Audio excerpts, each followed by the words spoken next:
Hello and welcome back to Plastic Models by a Regular Dude. This is my August update, recapping July, talking about what's coming up in August. So I'm going to talk about what kits I've got going on right now, and then I'm going to remark on at least one product I'm going to talk about, and then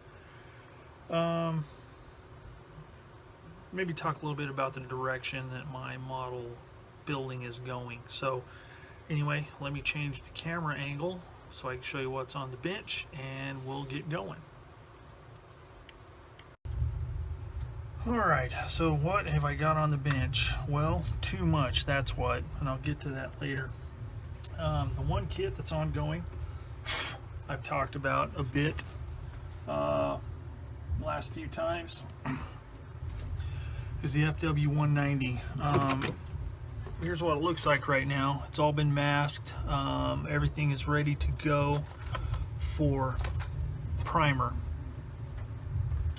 I've been kind of holding off just due to the heat. I don't want to have to worry about anything, curing too quickly. I don't want to have too much trouble with the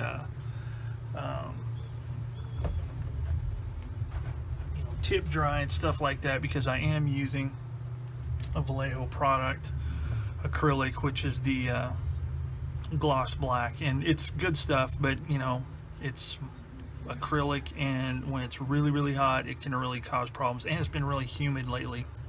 So once the humidity drops, I think I'll try and do an early morning session when it's not quite so hot out here, and get that primed so I can move on with that project.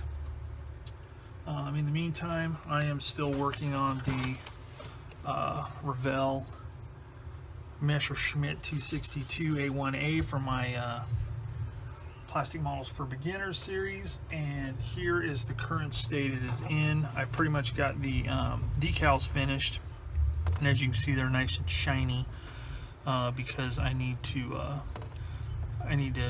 give this thing a uniform coat of gloss so I can start weathering it, and continue on with that. For the beginner series, I talk a little bit in those videos about what happened with this kit, because originally I was just going to chuck it and redo it, but I decided to clean the paint up a little bit because that's what I had the problem with, and retouched it up, and everything's going fine. The decals kind of weird. They're giving me a bit of trouble. Using my normal methods, I'm getting some I'm having a real problem with bubbles in this particular one, so I don't know what the deal is, if it's just I'm goofing up somehow, but I'm using the same technique I use on all my decals, and I can't figure out why it's doing that. But irregardless, I've got a few more little decals to put on, then I can clear coat it. And in the future sometime, not anytime soon probably, I am going to be building this, which is, this is actually I lost the front gear for this one right here, which is the Revell version that was boxed in 2013. I lost front gear, so I thought, man, I'd already, kind of committed to building it with gear down, so thought about it a little bit. I thought, well, maybe I can find an older one for cheap on the internet. So I looked on the internet, on YouTube, found a Monogram. I've already tossed the box, but I found the Monogram version that was molded in '78, and got that just for the landing gear, because it only cost like $5 plus very little bit amount of shipping, so probably about $10. But the nice thing is, I have a whole extra kit that I'll just build with the gear up, and there's another paint job I want to try anyway, so it's going to kind of be nice. But one thing I want to make a note of here real quick is the quality of molding on the kit from 1978 compared to the kit from 2013. Man, it is night and day. The mold quality is so much better on the older kit, and as an example, the crew members, I don't know how well you'll be able to see it, but the seam lines on the newer molding, which is in the gray here, compared to the old, is quite a bit different. The molding's a little bit better on these older, the detail is finer, and it just, you know, I mean, these aren't bad, but you can tell the molds have seen some use. And a lot less flash, and the front landing gear specifically just looks way crisper on this older kit. So, you know, some food for thought if you're going to build one of these kits for whatever reason. I mean, I know they're not like top of the line kits or anything, but they are fun to build. And if you got a hankering to build one, you might look and see if you could find an older boxing. Now, some of them, depending on the version, like the B24s, they're pretty expensive if you can find an original boxing. But, you know, some of these 1/48 scale kits, I saw the P47 Thunderbolt for, I mean, good grief, it was like $10 or something on eBay. So you can get the older mold kits, and, you know, you'll probably have to get some aftermarket decals, but a lot of us already have those anyway. And, you know, the original kit decals might work, but, you know, you might get yourself a kit that's molded a lot nicer. So anyway, just some food for thought. So that's what else I'm working. This one I'm actively working on right now, trying to get that kind of wrapped up. The next one that I am working on, and I'm just taking a break from it so I could work on that one because I'm trying to tie up loose ends on all these kits, is the Tamiya US Tank Destroyer M10 that I'm using for my beginner series, building from a photograph. And this one's coming along nicely. I've got the base coat on it, and so I threw on the brakes, and I'll be ready to start applying the markings, which I'll be using Archer dry transfers, and I'll be using markings for that, Archer dry transfer markings. I'll do that, and then I can you know, do some detail painting and seal it up, and then start doing some weathering on it.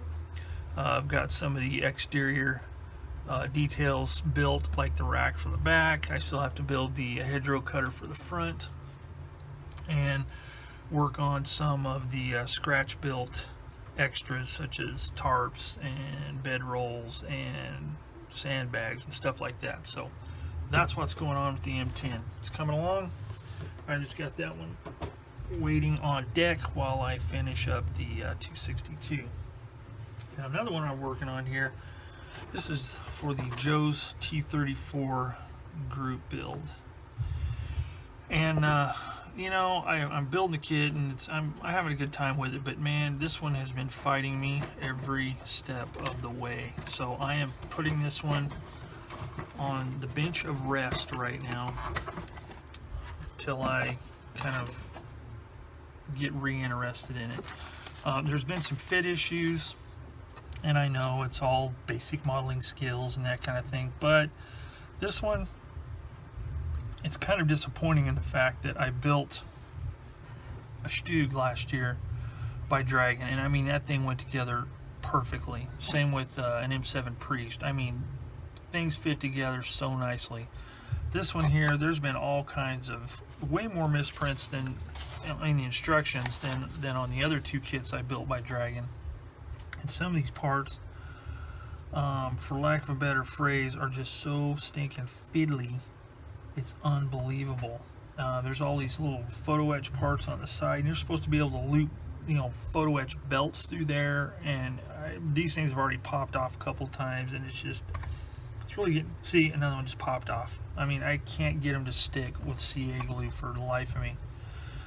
So I don't know, it's just kind of got me disgruntled right now. So in order that I don't just chuck it, become angry and chuck it, I'm putting it on hold for now.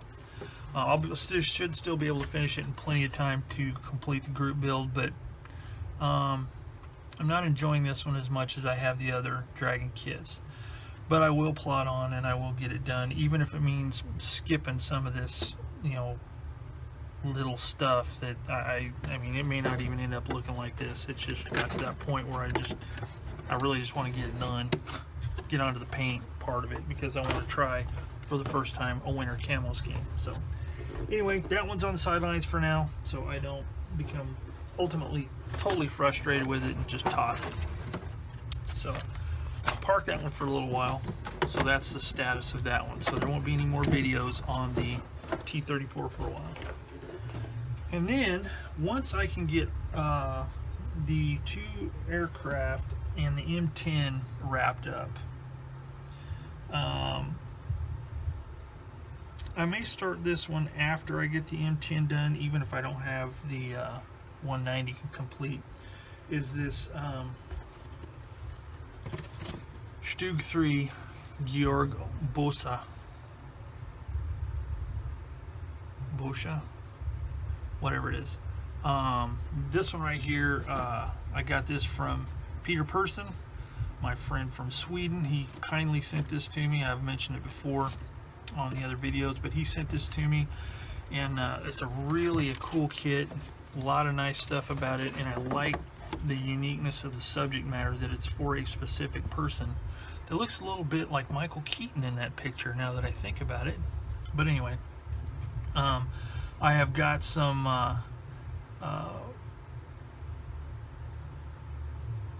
extra information on this that I'll go over more whenever I kind of do a review and really get into the kit, so I can do, you know, there's some things that need to be changed, and somebody translated for me, and I'll reveal who that was whenever I actually do the review on the kit.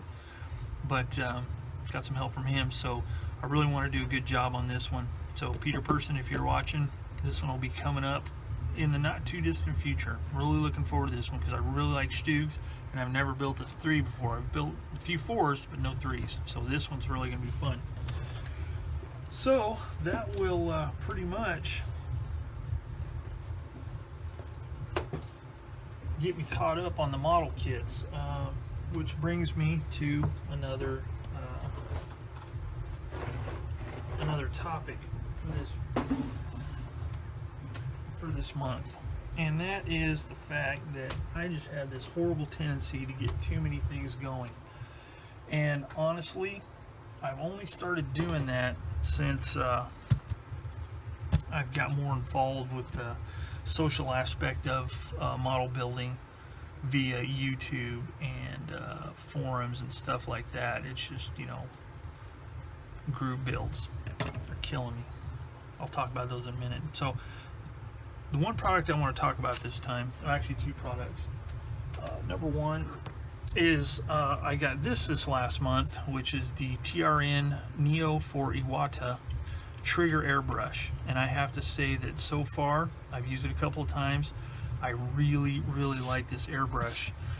And using Tamiya paints in properly, I'm able to get some really good fine work with this thing. I can just control this type of airbrush so much better than I can this type. This type, for some reason, I don't know what's happened, but I have a really hard time controlling the trigger on this type of airbrush. I mean, sometimes I kind of give this little weird jerk thing, you know, and it just, I don't know, I just can't seem to get it. This one's kind of sticking too. I think I need to clean it. I just can't control it as well, and doing fine work, I just can't do it as well. This one, however, I can. And another thing I really like about this one is the controls are further away from here, so you know, my hand is farther away from the object I'm painting, you know, whatever it might be. And I don't know, I just don't have the control I used to have in using this type of airbrush. So this one here, after I tried it out, I really like it, and the control I have is so much better. I mean, I can even hold it like this and really get some nice control going on. I have a lot more control in spraying fine lines. So when doing camouflage, like especially on like German aircraft, this is going to make it a lot easier. So I did a little video on it, and you know, I may do more, getting in some more in-depth stuff, maybe some comparisons, but really nice airbrush. Good purchase. Got it at the local Hobby Lobby store for a good price with their 40% off coupon. So nice. Another product I've only used a few times is the Tamiya Mark Fit decal solution. And normally my go-to decal solutions are these two here. Testors decal set and Solva set. Now, the Testors decal set, the way I use it is I have a brush, and I just basically, you know, wherever I'm gonna apply the decal, I apply some of the decal set on there to give it a wet surface to stick to. Apply the decal. With that on there already, I have time to move the decal around where it needs to be. Then I use a cotton swab / cotton bud / Q-tip and just kind of roll it across to smash out any bubbles, air bubbles, and extra setting solution and water. Once it dries up a little bit and sets, then I use a little bit of Solva set, apply that on there with the brush that's in the cap, and generally, depending on the decal, a couple of passes with this will get the decal to settle in really nicely over panel lines, rivet, bolt detail, any of that kind of stuff. It really sticks and really works nice. Like I said on that Messerschmitt, for some reason the decals, I'm getting some little bubbles, but I don't know, I must be doing something wrong. But this is my go-to method, and it's never failed me. So I had some people talking, you know, seen people talk about the Tamiya Mark Fit decal solution, so I thought I would give it a try, and I'll try it some more. But on this particular kit, it says to put some of the Mark Fit on there, put your decal in place, then after, you know, work out any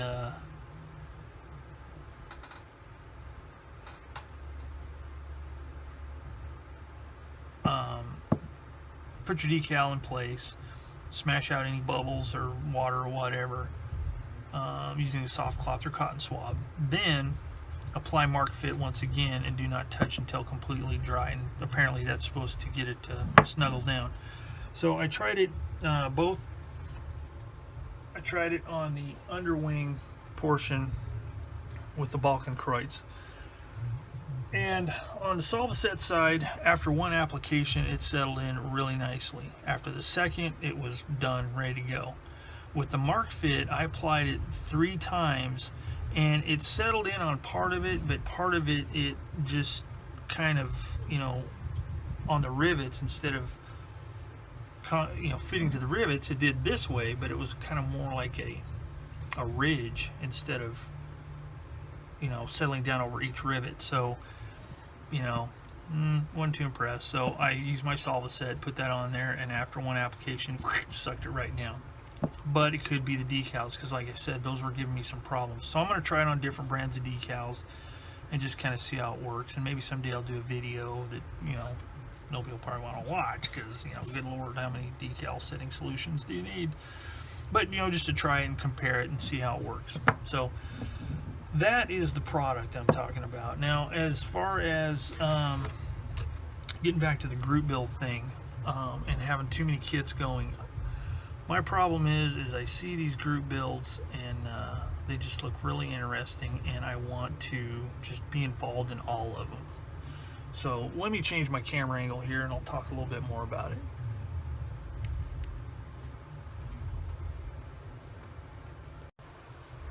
Alright, so back to the group builds. I get all involved with these group builds, and they all look interesting, and they sound like fun, and, you know, when thinking about it, it's like, oh, you know, you got 6 months, or you got a year, or whatever, blah, blah, blah. But if you're doing a whole bunch of them, it just gets kind of, you know, too much. Plus, I'm trying to do my beginner series stuff, and it just gets too much. So I think, and I've said this before, and let's see if it happens, but the T34, I'm going to finish that group build, but I'm going to kind of lay off the group builds for a little while and just focus on the kits I've got and get those done, and you know, so I don't have 4 kits going at the same time because it just drives me insane. And it almost gets to the point where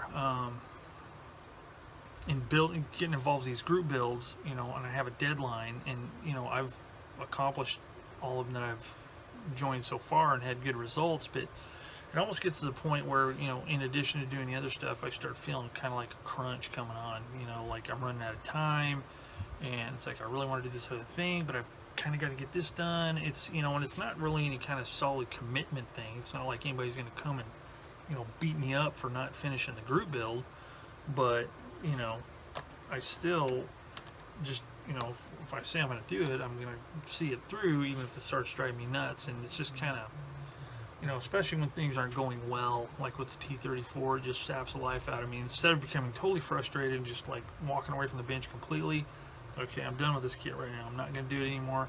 Set it aside, work on the other kits, continue doing and enjoying those. So that's kind of going to be my plan for now. And again, I've said it before, that I want to lay off the group builds and then end up seeing one, this one's too good to pass up, and I get involved, just like Adam Mann's Tiger 75th anniversary group build. I haven't built a Tiger in a while, and I've only built the one since I've gotten back in the hobby, and I wouldn't mind building another because there's a lot of cool ones out there, but I'm abstaining. I'm not doing it. So I'll just watch everybody else's and enjoy it along with them and steer clear myself. So, just trying to focus on the kits that I've got going. So, that's pretty much it. Those are the kits I've got going. That's my new focus, is to get the 4 kits I've got right now on the stove, get them done, get them finished, and try and get no more than 2 going at a time. I mean, I used to only build 1 at a time, and then I thought, I'll build 2, aircraft and armor kit, that way I can mix it up. And that worked pretty well, but then, it's like, oh, hey, group build, add this other one. It's like, oh, wow, I want to do this for the beginner series, and I start that one, and now I've got 4 going. So, it's wearing thin. So, I'm going to take one by one, get them done. Starting with the 262. So anybody watching that series, that's what I'm going to finish right now. And then after that, I'll get back on the M10, get that one done. Then hopefully I can move on to the 190, get that one primed, start working on the paint, because I really want to do a good job on that one. For some crazy reason, I really want to just do a nice job on that. And then I can get cracking on the Stug 3. So that's it. That's my update for what's been happening in July. What's coming up in August. Pretty much the same kits over and over again, but I'm gonna get them done and keep going. So all the rest of y'all, keep putting up the good videos. I'm really enjoying them. It's nice seeing the videos. Just saw Switcher and Model Maker Paul's videos earlier today on their kind of model making journey, where they got started and how they progressed through the years. So I did one myself. It'll be up before this one will. It's already up, as a matter of fact. But so keep making the videos and stuff. They're really interesting, some good stuff out there. And most of all, just enjoy building the models. Enjoy it. Don't get too caught up in all the stuff that can go along with it. Just enjoy it. Relax. That's what I'm doing. That's how I relax and unwind at the end of the day. So anyway, that's it. Enough rambling. The July / beginning of August update, review and update. Plastic Models by a Regular Dude. As always, thanks for watching. Any questions or comments, suggestions, comments below, and I will see you all next time.